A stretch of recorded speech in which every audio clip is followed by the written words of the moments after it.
کی مثل من میشینه پات یه روزی تا کور بشن، چشایی که همیشه دنبالتن. کی مثل من،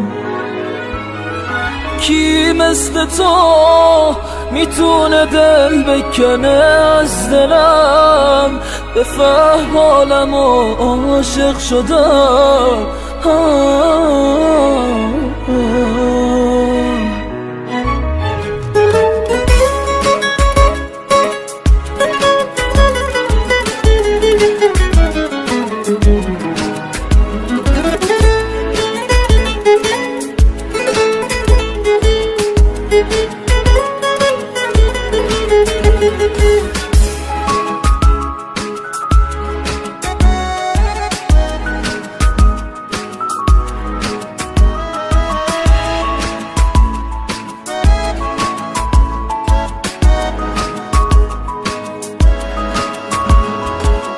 تو هر دفعه که بام بد شدی، از این دل ساده رد شدی، بهت وابسته تر شدم.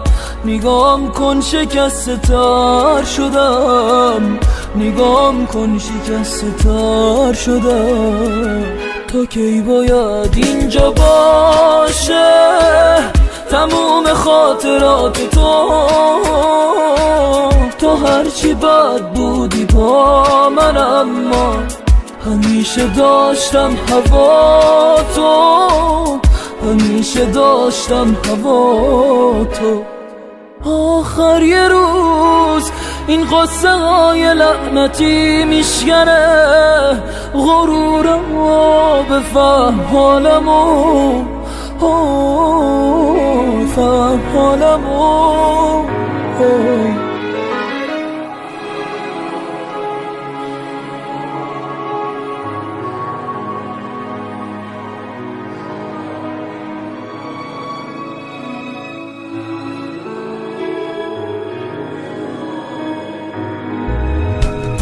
کی مثل من میشینه پات یه روزی تا کور بشن، چشایی که همیشه دنبالتن.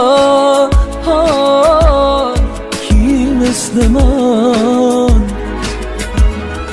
کی مثل تو میتونه دل بکنه از دلم، بفهم حالم و عاشق شدم.